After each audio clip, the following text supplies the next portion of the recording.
Good morning, Knicks Nation. Today is Wednesday. It is the 8th day of June 2022. I hope you're healthy today, and I hope your family's healthy and that you're safe and sound today. And that the needs of you and your family in terms of food and shelter and clothing, as well as health, are being met. Blessings upon those that work in the healthcare field, along with the first responders trying every day to save lives. And blessings upon those also that pick up garbage for us to keep streets and sidewalks and highways and parks clean. And those that make deliveries for our convenience.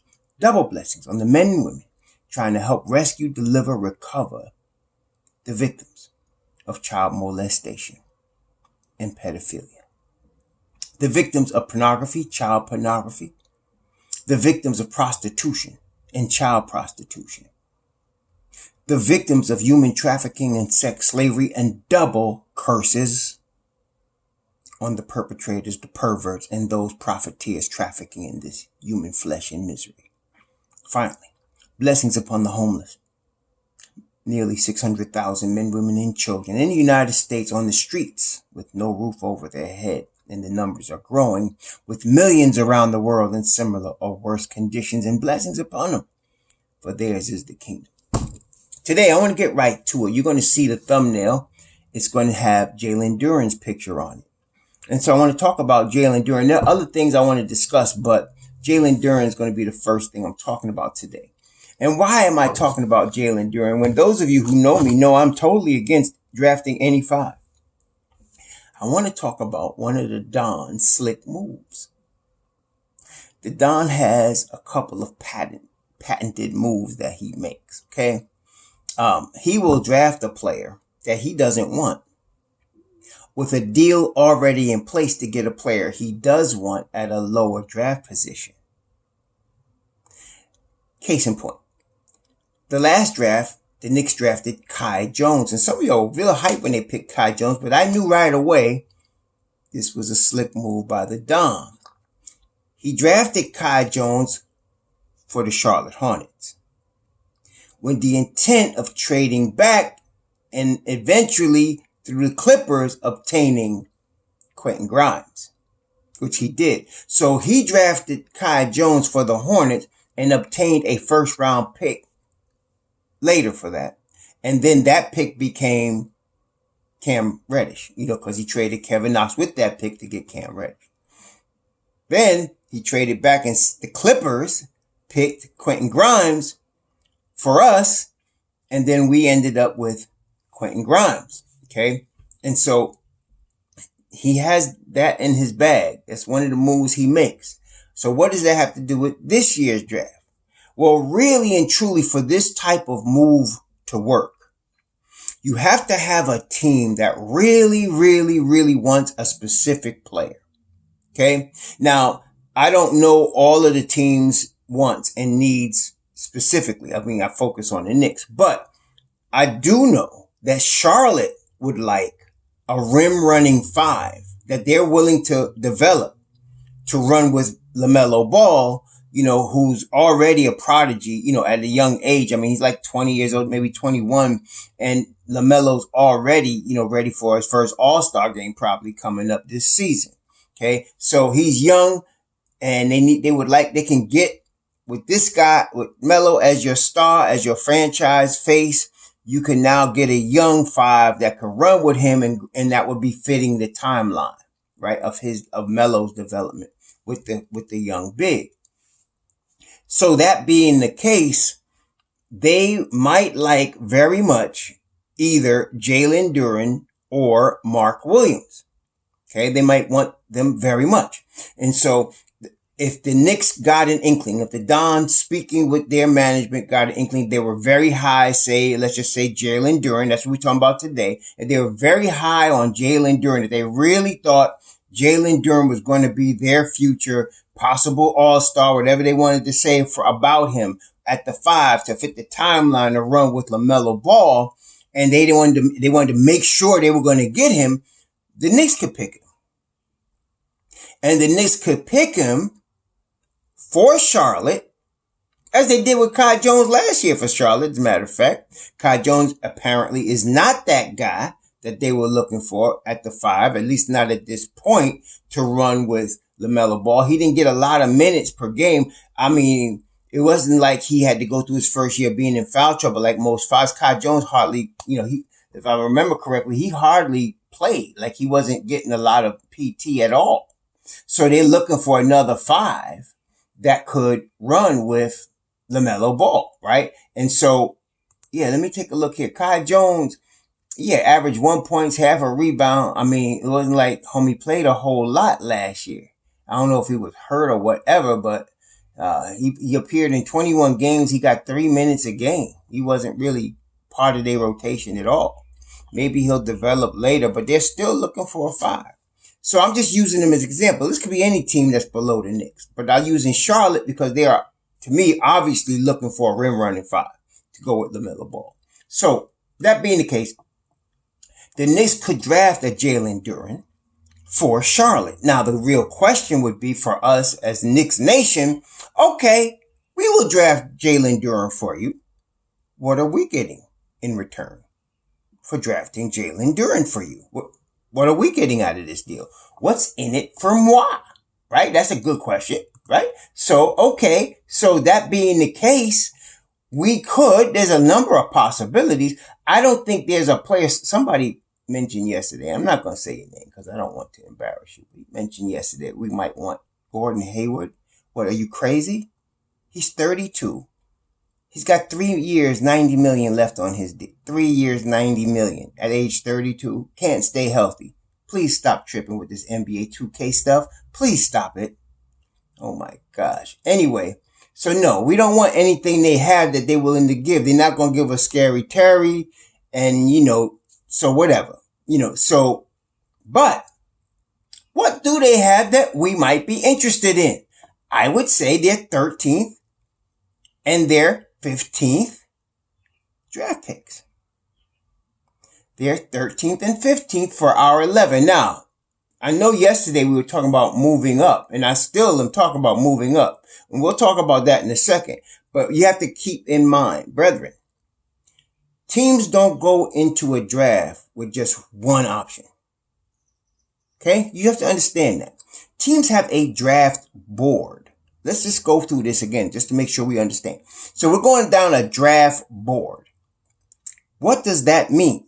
That means, let's say the Knicks are going to have a board full of players that they are ranking from their top level, number 1 player that they like the best in the draft, all the way down, let's say 10 spaces to 10 top players that they like in this draft.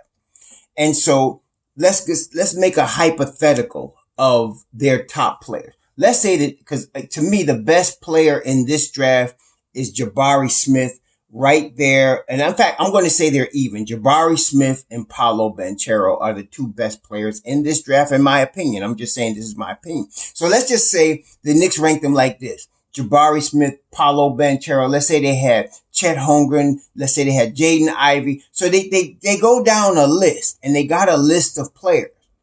Okay?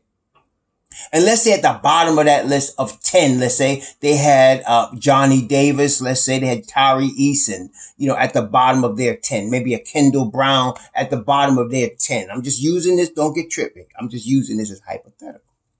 So they have these 10 guys. Now, it is obvious, say like a guy like a Jabari Smith or a Paolo Banchero, if you really were going to get them, you'd have to trade up. Right? There's no other way you're going to get them from 11 unless you trade up. So you have to have scenarios, offers prepared that you're willing to trade up for. That does not mean that the teams in those positions, namely Orlando or Oklahoma City or Houston, are going to trade with you. But you have a scenario prepared that you're willing to offer for that position. Okay? All right? So now that's the first thing. Now let's say, okay, you have some real opportunities to do business with a Sacramento or possibly a Pacers, definitely a Portland. And so you're looking, you say, okay, what trade scenarios can I put together, okay, to trade into those positions with those teams? What am I willing to offer them? What is my range? It's like saying you go into the store to buy a product. Or let's say you're going to a car dealership to get a car. You got to have in mind what is the maximum amount you're willing to pay for this automobile. Okay. What automobiles are on your list? You usually have more than one. So you're going to say, well, I like this Lexus. If I can't get this Lexus, I like this Acura. If I can't get Acura, I like this other Toyota. You got to have a list. And then you have a number and you're saying, I'm not going to go over, what is it? 30,000, 35. I'm not going over that number. And so you're looking at stuff below that number and you know what you're looking for and you know what you're going to pay. Okay. That's similar. So they got these players. These players are like products. They're really investments. And you're looking and you're saying, okay, what am I willing to pay for Paolo Banchero? What am I willing to pay for Jabari Smith or Chet Holmgren or Jaden Ivey or Benedict Mathurin? What am I willing to pay? What is my limit? What is my ceiling? What is my floor? What am I trying to get? So you have a plan for, say, your top 3. You have a plan between 4 and 7. You got a plan if you stay at 11, and you got a plan if you want to trade down. It depends on what your situation is that night. But what I love about Leon is everything he has done for the Knicks maintains flexibility. That's extremely important when you're rebuilding. Extremely important. It's probably one of the top 3 things you want to have. Flexibility. What does that mean? That means you can move in different directions depending on where you're getting the best deal. Okay? So in the scenario we're talking about with a Jalen Duren, we must assume certain things. We must assume we've tried to trade up and we can't. We can't get the deal we like. We don't really have any difference or any type of care between 11 and 15. And if we can get 2 players we like at 13 and 15, why not trade the 11 and trade down and get them? See, that's what I mean. You got to look at different scenarios. It's like, even like during the course of an NBA game, like the Boston Warriors series, teams that are really high, you're looking at the highest level 2 teams left in the NBA playing against each other right now. And when they come down the floor, they don't have one thing they're trying to do. They have multiple options and they will flow through each option. These are the best now. And the bad teams don't do this, but the good team, they flow through each option. Either they can post up this player against this player if they can get that. If not, they can swing the ball, get this one over here with a 3-pointer. If not, you might create a drive and kick opportunity here. You're trying to do all of that when you come down the floor and look at the options that you have and work through those options till you get the right one that you want. It's the same thing in the draft. So they have a scenario for a top 3 pick. They'll pitch it. They probably know they won't get it, but they have one. They got a scenario for the 4th pick with Sacramento. They got a scenario for Portland. They got a scenario for Indiana. They got a scenario for Detroit. See, that's why you seeing them interview a lot of guys, work out a lot of guys, and you're hearing all these different names come up, and everybody takes it as if, oh, I just heard this today. They must be just looking at this today. No, they have multiple scenarios that they've already worked through, and they've made calls. They're inquiring to see how other teams are feeling. They're looking to see what other teams are looking at and what the other teams are focused on so that they can get the best deal for the Knicks. That's what I'm saying. If you've been at least, let's say 20 years a Knicks fan, watching, really seeing this game, or 30 years, be even better, you will understand the high level of front office we got right now. Some of y'all still tripping. I don't trust this front office. You have no idea what you're talking about if you're a Knicks fan. You have no idea. You have no idea. You had to live through, some Scott Layton years. You had to live through some Isaiah Thomas years. Okay? You had to live through some of this stuff to understand what we have now. Okay, we have a really good situation here. I don't care about somebody fleecing us for our assistant coaches. I would be upset, though, if somebody took Walt Perrin from us. That, you understand? Or Brock Aller, which is extremely possible. Okay, or Leon Rose. We got a really good team in the front office. And let me just bring this to y'all. Some of y'all just don't get this. Let me just tell you. Great teams start as great organizations. Great organizations start as great management offices. That's where greatness is built in pro sports, especially in the NBA. It doesn't start with the players. It doesn't start with the coach. It starts in the front office where nobody sees. It starts with what is our game plan. It starts as what is the direction and how are we going to get there. It starts with those meetings that happen when nobody in the newspaper or anything knows. And that's why I like.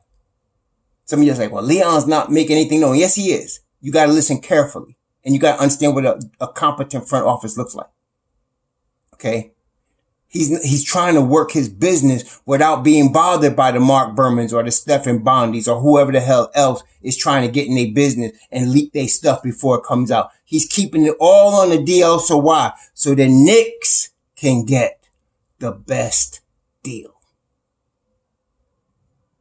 Okay? That's what this is all about. All the time. Now, again, I mentioned for that to be facilitated, you want to maintain flexibility. That's why even the worst contract we have is Julius Randle. And he's not a bad contract. He's got basically $100 million contract. Maybe a little more, maybe up to 110, 116. But that could be moved. First of all, you got to understand, Julius Randle's contract is about 20% of the salary cap. A real superstar takes 40% of your cap. Okay? Look at Durant. Or Irving, or Stephen Curry, or Klay Thompson. They take 40% of the cap. A 20% of your cap, dude, that you could move that. Especially when the cap is expanding.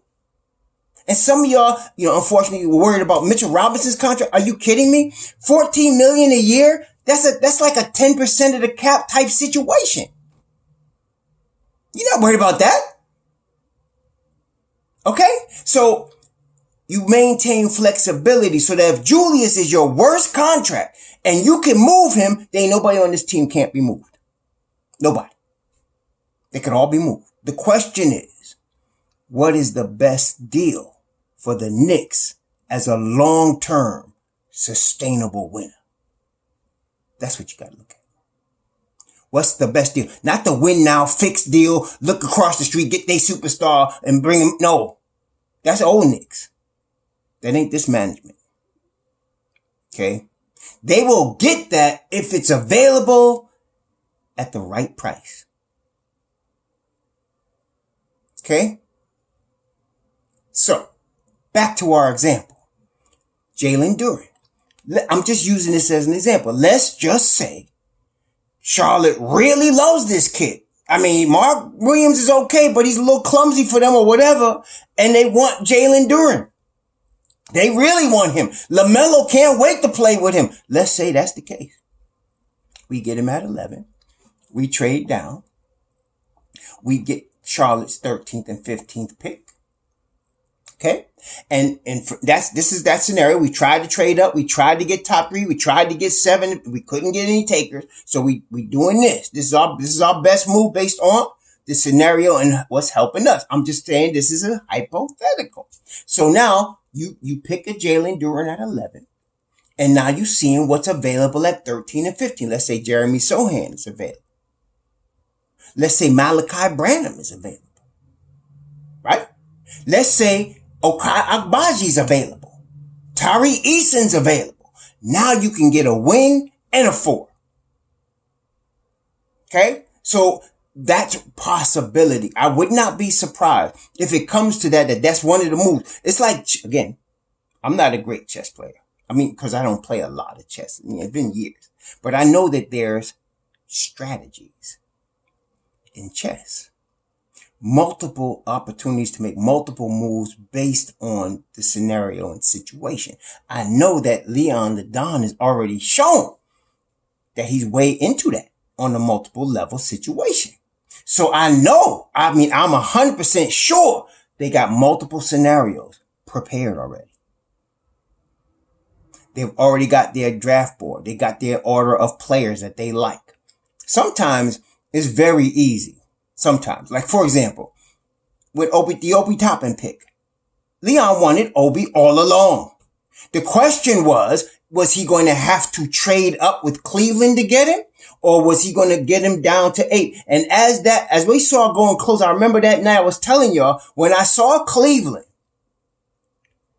pick Isaac Okoro, I said, Obi Toppin's going to be a Knick. Because I knew Leon wanted him.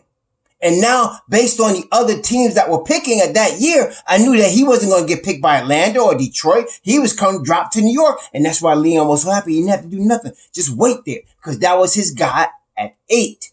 That's not saying he didn't want anybody else or LaMelo Ball or whoever else was available that year.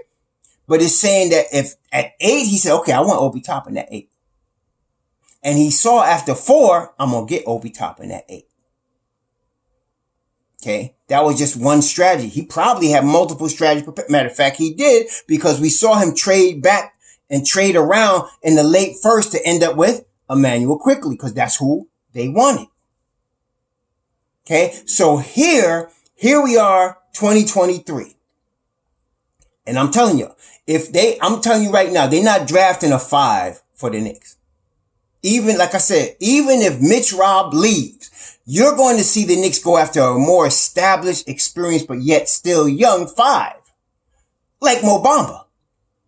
Okay? You could go get him. He's from New York. He's expressed interest in New York. You can get him for the mid-level exception, $10.4 million. And knowing Leon, it'll probably be a $32 million deal over 3 seasons with the 3rd season as a team option. That's probably what he's doing if he go get Mo Bamba. Okay? So that is something that he has in his back pocket. He's not looking for no 5 here. The timeline is a guy like a Bamba or Mitchell Robinson. That fits the RJ, Grimes, IQ, Deuce timeline. Okay, that fits their timeline. That's what you want. Okay, so this situation, I can see them possibly drafting a 5, and this is what I want y'all to watch out for. If you see them pick a Duran or a Mark Williams, know for 100% certainty, he's trading that guy for somebody that wants him that's lower. Like I said, let's say, I don't know, aside from, let's say Atlanta wants to get off of Clint Capella.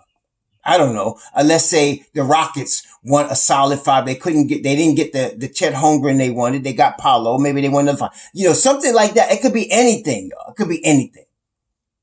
But I'm saying in my scenario, more than likely is Charlotte, because Charlotte's really obviously looking for a 5. They didn't get what they wanted in Kai Jones.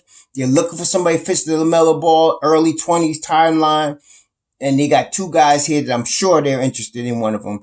I don't know which one they want better, who they think is better or whatever. But Leon would know. Because Leon have the feelers out there. That's what you got your World Wide West is for. You want to see what's happening on the street level. Who's working out for who. Okay? That's what you're looking at. That's why you got your Walt Parent. He's in the scouting role. Who's scouting who? Who they sending these people to the most? Who they interviewing? You can know that if you can get that inside information. And then you make your scenarios based on that. So based on that, again, now that's the move I'm saying if we have to trade down. That's the move. Okay. Now, there are trade up scenarios, but one thing we have to keep in mind. Okay. And this is not rocket science. It's really logic. You have to think logically, because that's how Leon and them are thinking. So logically speaking, if you're going to move up in this draft, let's forget the top 3, because those teams ain't giving up those 3 dudes. But 4 through 7, if you're moving into that area of the draft, you're going to have to give some stuff up. You know that, right? Now, you don't want to give up your kids. You don't want to, and you really don't have to. The only kid I would give up is Cam Reddish. Now, some of y'all going to trip because I mentioned Cam Reddish, but let's be real. Cam Reddish is supremely talented. Yes, no doubt. But compare his availability to RJ's availability. Compare it. Who's been more available? Who is ready to play heavy minutes with very little missed time? I think the answer is obvious. Cam and RJ came in the league at the same time with Zion. All of them are now in their getting to their 4th seasons now and ready for extensions. We know 100% certainty RJ's going to get an extension. 100%. Don't listen to the hype of the fool who's trying to get you to click. RJ's getting an extension. The only question is, how much is it going to be? Is it going to be 90 million, 120 million? What is it going to be? It's not going to be 180, but I'm saying, what is it going to be? That's all we need to know. He's going to get an extension. We know Zion going to get an extension, though he's been unavailable. Why? Because he's Zion. What does that mean? That means that his talent is such that can take you to the championship level, number one. Number two, he's a marketing, in a small market like New Orleans, he's going to bring you that buzz. That's Zion. Okay. He already done signed a $100 million sneaker deal, right? So just on the buzz he creates, plus the talent, plus the upside, obviously, Zion going to get an extension. Okay. But Cam, he's got the talent. He's not Zion talent, but he's definitely not RJ durable. And herein lies the problem. The greatest of ability is availability in the NBA. You must be available. If you're going to win, look, we can say arguably that the Brooklyn Nets had the most talent of any team in the NBA. Arguably. You could argue some things, but you're talking about Kevin Durant, Kyrie Irving, and then you had at some point, you had James Harden, and then you went and got Ben Simmons, but they lost in the first round. Why? Because at different times of the season, this extremely talented group of individuals was not available. Okay? And so we're talking about upper echelon superstars. Well, it gets even worse when you're not in that level and you're not available. Now, somebody might ask logically, well, why would somebody else want Cam? Good question. Maybe somebody else thinks they can help him to be more available. Maybe somebody else thinks this is just an early career thing and maybe he'll later become more available. But for the Knicks right now, if I'm trying to get a Jaden Ivey or a Benedict Mathurin and I got to give up a young kid, it's Cam. He's the weakest one as far as availability. Not talent, availability. Let me say that again. Availability. Some of y'all going to trip about Cam Reddish. And I'm telling you, that's the problem. That's why I want to see if he's actually a Knick come training camp. If he is, fantastic. But if we're going to move up, he's a chip that's going to be included. What else? You got to get the salary, right? Because we're going to get salary back. You're asking for the 4th pick for Jay now. You're asking for the 7th pick with Portland. You got to give up something. What's Portland looking for? A veteran, all-star level player that can pair with Dame Dollar, Anthony Simons, and Yusuf Nurkic. They're looking for that level player. They got an opening at the 4th spot. Now, some people have already speculated Obi Toppin. All right, let's talk about Obi Toppin. Number 1.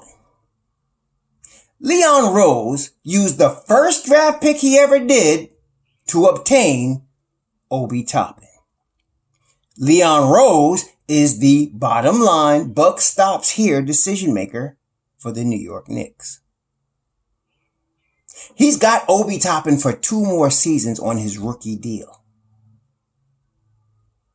He inherited Julius Randle and didn't sign him to $200 million, didn't even offer him that. After an All-NBA All-Star season. $100 million. So now, if you're asking me, the likelihood of Obi being traded is small.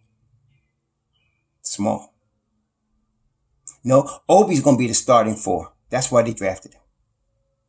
They did not draft him to come off the bench. They drafted him to start at the 4. And after the series of games he put together at the end of this past season, he's ready for that opportunity. Okay? Which leaves us with Julius Randle. who handled himself very badly in New York this past season. We're not talking about his stats. Some of y'all still getting caught up in the stats on NBA 2K. We're not talking about his stats. We're talking about performance and leadership. Performance-wise, 8 seasons in the NBA, 1 playoff appearance. And in that 1 playoff appearance, he disappeared. I think we can all agree. He did not play well against Atlanta. They made him look really bad. Then the attitude, which we don't want to go over again, but he showed multiple instances of bad leadership and attitude on the Knicks this year. He cannot handle New York as a front runner. But I think he fit well with Dame Dollar in Portland. I think he fit well with De'Aaron Fox in Sacramento. And let's say, some of y'all say, well, let's say Sacramento, not a good fit with Sabonis. Okay, fine. We give y'all Alec Burks and Evan Fournier, which y'all need, shooting, right? And we'll give you Cam if you want. And our number 11 for your number 4. These deals, you know what I'm saying? Leon got deals already set up. I'm telling you right now. But they don't include trading Obi Toppin. Telling you right now. Unless he was getting Paolo Banchero. Then both of those cats might go. If he's getting Paolo Banchero or Jabari Smith. But I don't think he's getting that. I think he got deals in place of what he's willing to pay for those 2 individuals. But I don't think those teams are willing to take whatever deal he has. But he's probably, being prepared, due diligence, he got something in place. But I think if we're going to move up, we're giving up something. And I'm telling you right now, the candidates are the vets, any vet, plus Cam Reddish, and our number 11. Also, maybe the Dallas 2023 pick might be included in that as well. Okay, so he's got plans, but today we're talking about the trade down possibility. But let me tell you something, just don't forget this, Nick. He's got flexibility. He's not locked into anything right now. He's got upper echelon deals set up. He's got 4 to 7 deals set up. He's got 11 deals set up, and he's got trade down possibilities set up already. It's just what falls to us. What's the best deal? What comes to us that night? There's going to be somebody that's going to do something. Somebody's going to say, we really don't want this 7th pick. We really don't want this. Can we deal with you? Yes. Somebody's going to say, we really want Jalen Duren. Like, what can we do? We want to make sure we get him. We drafting 13. He might be gone. How can we get him? There's somebody going to come through like that. That's why the Knicks must be flexible. You can't have one player that you just going to get in regardless. See, some of you say, we must get Tyler out. No, you don't must get nobody. You got multiple players in multiple deals that you have prepared. You have a list of a draft board from 1 through whatever, and you're going to see what's available when it's your turn to do when you're on the podium. Okay? That's how you do this. And that's why I'm glad we got Leon Rose running this thing. No emotions, just cold, straight, hard deals. Not quite the cutthroat, cold-hearted Danny Ainge, but he knows how to make his deals, man. Let's see what happens. You'll have a good Wednesday. Shalom.